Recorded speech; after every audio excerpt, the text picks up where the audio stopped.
પ્રાકૃતિક કૃષિનો કમાલ, અશક્ય બન્યો શક્ય। જે વિસ્તારમાં આંબા બાગનો ઉછેર અશક્ય ગણાતો ત્યાં પ્રાકૃતિક ખેતી પદ્ધતિથી આંબા વાડીઓની સફળતા। અમરેલીના અમરાપર ગામના ખેડૂત શ્રી ઘનશ્યામભાઈ રાજપરાએ પ્રાકૃતિક ખેતીના ઉત્કૃષ્ટ પરિણામોથી રાસાયણિક ખેતી કરતા ખેડૂતોને ચકિત કર્યા। પ્રાકૃતિક ખેતી પદ્ધતિથી આંબાવાડીના સફળ પ્રયોગના કારણે ગામમાં ખેડૂતોએ અંદાજે 3000 જેટલા આંબાની કલમનું વાવેતર। શ્રી ઘનશ્યામભાઈ પ્રાકૃતિક કૃષિ માટે જંતુનાશક દવાનો 15 વર્ષ જૂનો ધંધો પણ છોડ્યો। અમરેલી સમય વીતવાની સાથે પ્રાકૃતિક ખેતીના પરિણામો રાસાયણિક ખેતી કરતા ખેડૂતોને આશ્ચર્યમાં મૂકી રહ્યા છે। તેવું જ કંઈક બન્યું છે અમરેલીના અમરાપુર ગામે। છેલ્લા એક દાયકાથી પ્રાકૃતિક ખેતી કરી રહેલા શ્રી ઘનશ્યામભાઈ રાજપરાએ પ્રાકૃતિક કૃષિ પદ્ધતિથી આંબાવાડીના સફળ ઉછેરના પરિણામે તેમની આસપાસ રાસાયણિક પદ્ધતિથી ખેતી કરતા ખેડૂતોને ચોંકાવી દીધા છે।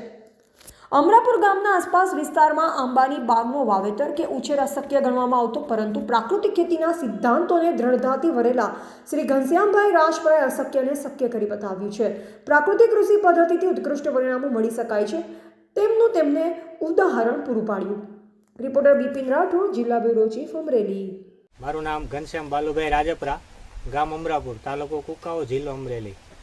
હું છેલ્લા 10 વર્ષથી પ્રાકૃતિક કૃષિ કરું છું।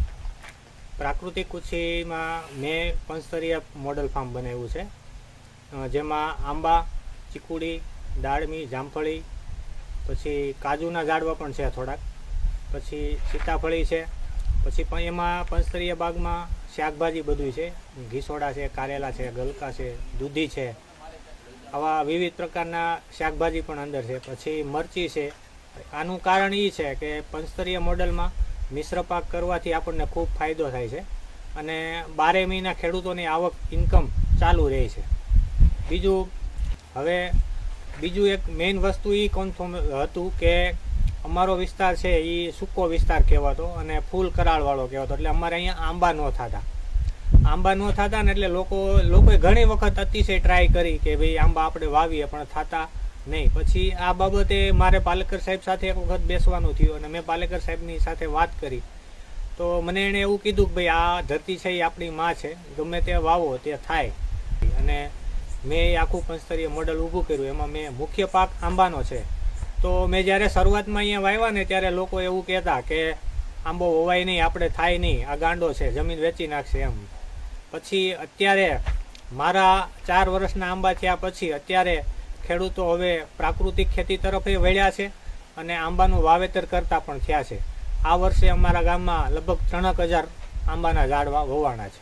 કે આ લાઈનમાં આવ્યા પહેલાં મારે 15 વર્ષથી જંતુનાશક દવા અને બિયારણનો બિઝનેસ હતો, વાર્ષિક 25 લાખનું ટર્નઓવર હતું। પછી પાલેકર સાહેબને મળ્યા પછી મને એવું થયું કે આ આપણે જે કરીએ છીએ ખોટું કરીએ છીએ અને મેં પ્રાકૃતિક કૃષિ ચાલુ કરી। અને પ્રાકૃતિક કૃષિ ચાલુ કર્યા પછી 1 વર્ષે મેં મારો બિઝનેસ એગ્રો લાઇનનો હતો એ પણ મેં બંધ કરી દીધો।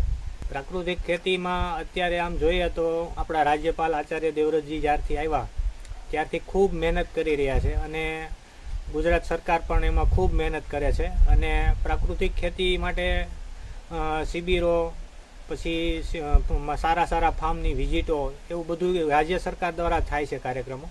અને અત્યારે જે રાજ્ય સરકાર પ્રાકૃતિક કૃષિ માટે જે કામ કરે છે એ ખૂબ સરાહનીય છે। હું પોતે 20 વીઘામાં પ્રાકૃતિક ખેતી કરું છું। એમાં મગફળી વાવું છું, તુવેર વાવું છું, ધાણા વાવું છું, ચણા વાવું છું, ઘઉં વાવું છું અને મગની દાળ, અડદ વાવું છું, મગ વાવું છું। આ બધુંય ટોટલી વસ્તુ અમે જે પકાવીએ છીએ એનું મૂલ્યવર્ધન કરી અને વેચીએ છીએ। અમે આખું કોઈ વસ્તુ વેચતા નથી। મગની દાળ, અડદની દાળ, ચણાની દાળ, તુવેરની દાળ। હવે ઘણા ખેડૂતોનો પ્રશ્ન આવે કે આનું માર્કેટિંગ ક્યાં? તો અમારો માલ છે એ રાજકોટ, અમદાવાદ, સુરત આવા મોટા સિટીમાં જાય છે, અમરેલીમાં જાય છે। અને શાકભાજી છે એ શાકભાજી મારે અહીંથી નહીં વેચાણ ગામમાં થાય છે અને બીજું શાકભાજી વધે તો સુરત પણ જાય છે, રાજકોટ પણ જાય છે અને અમરેલી મોલ, પ્રાકૃતિક કૃષિ મોલ છે ત્યાં પણ જાય છે।